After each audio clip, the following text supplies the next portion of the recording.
Comme à son habitude, l'Intelligent TV honore encore une fois de plus son engagement vis-à-vis de ses téléspectateurs et téléspectatrices à travers cet autre numéro de l'émission À vous la parole.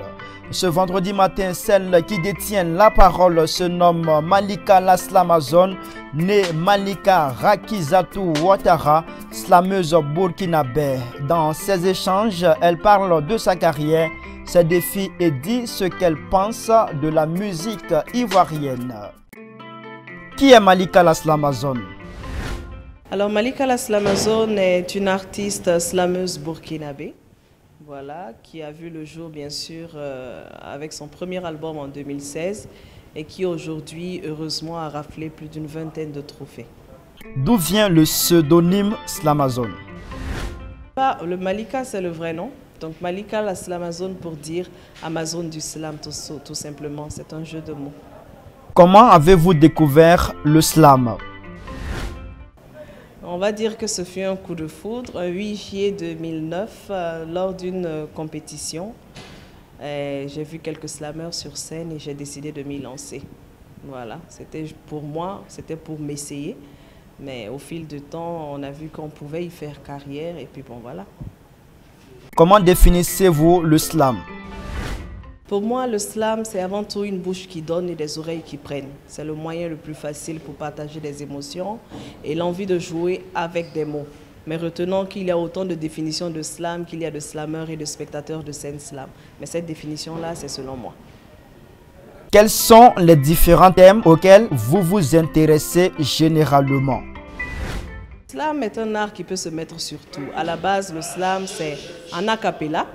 Mais aujourd'hui, avec l'évolution de la musique, du slam, on peut mettre le slam sur tout, sur du zouk, sur du slow, sur du rap, sur du reggae. Et le slam est vraiment variable et peut se mettre sur tout. D'où vient votre inspiration? L'inspiration peut venir de partout et de nulle part à la fois. On dira ça comme ça, d'un simple mot, d'une phrase, mais surtout, l'inspiration vient des émotions que l'on ressent. Et c'est à travers ces émotions-là qu'on arrive à écrire, à mettre sur une feuille ce que l'on ressent. Quelles sont les qualités requises pour faire du slam?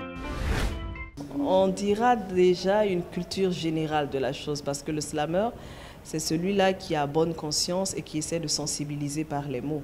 C'est celui-là qui s'y connaît, qui a de la matière dans la tête, pas seulement en français parce qu'il y a des slammers également dans toutes les langues. Mais il faut qu'il y ait une certaine culture générale. Il faut que la personne soit cultivée et éloquente pour pouvoir passer le message. Quels sont vos défis? Alors, Malika est dans le slam depuis 2009. Premier single en 2015 et l'album en 2016. Voilà, ça fait déjà, on dira, une bonne dizaine d'années. Et le défi principal aujourd'hui, c'est, je dirais, premièrement, le deuxième album. Et aller bien sûr à la conquête du monde. Nous avons eu la chance de faire des concerts dans presque tous les pays, que ce soit de l'Europe, des États-Unis ou du Canada. Mais nous avons envie également d'exporter un peu plus ce slam burkinabé là dans la sous-région et partout ailleurs. Qu'est-ce que cela vous fait d'avoir été choisi pour participer au concert du festival Afrique Mousso?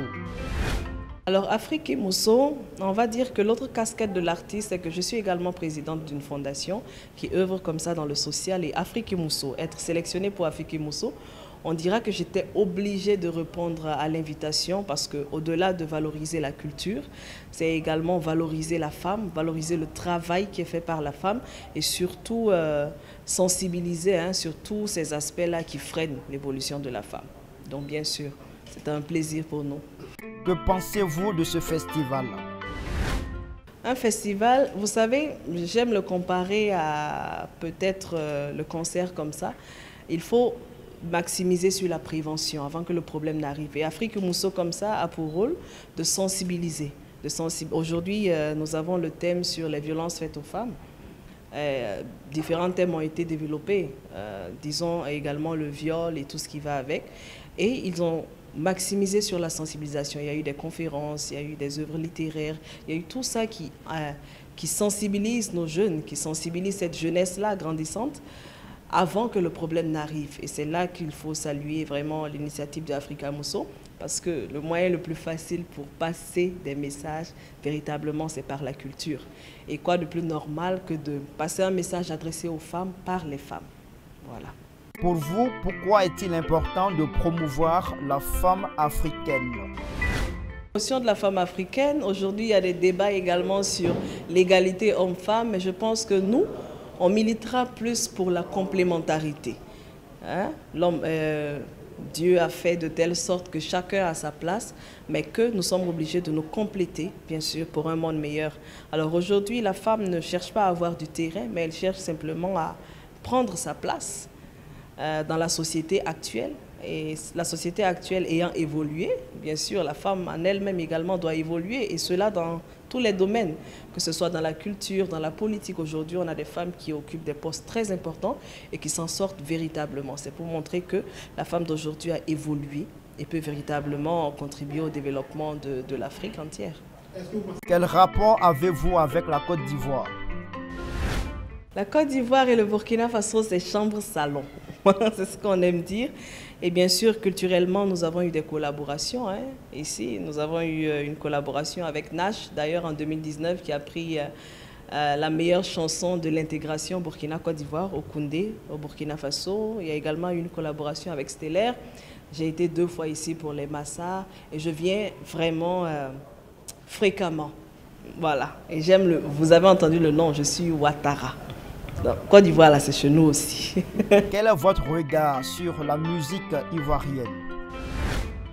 La musique ivoirienne a connu beaucoup d'évolutions et beaucoup de variantes, on va le dire.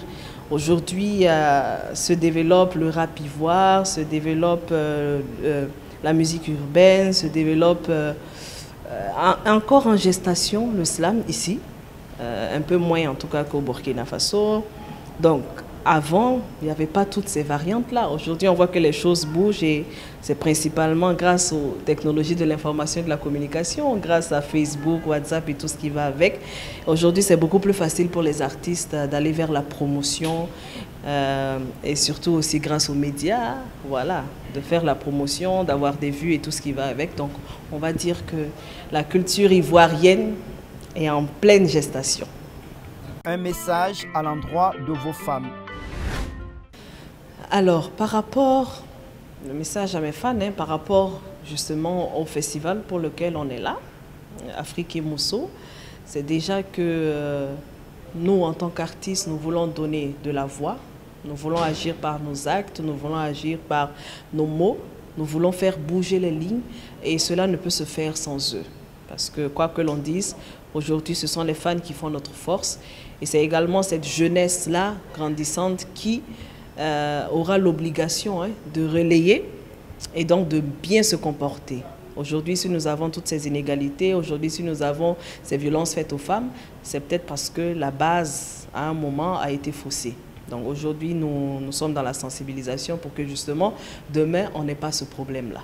Donc à tous ceux qui nous suivent, à tous ceux qui sont nos fans, qui nous font, nous allons leur demander bien sûr d'aller vers un changement de comportement et de nous soutenir dans cette lutte-là. Et à part Afrique et Mousso, personnellement, Malika La Slamazone, tous ceux qui nous suivent, tous ceux qui voudraient nous suivre, donc les nouveaux arrivants, continuent à nous soutenir, à nous faire des critiques positives, parce que tout artiste, bien sûr, a besoin de critiques positives pour évoluer.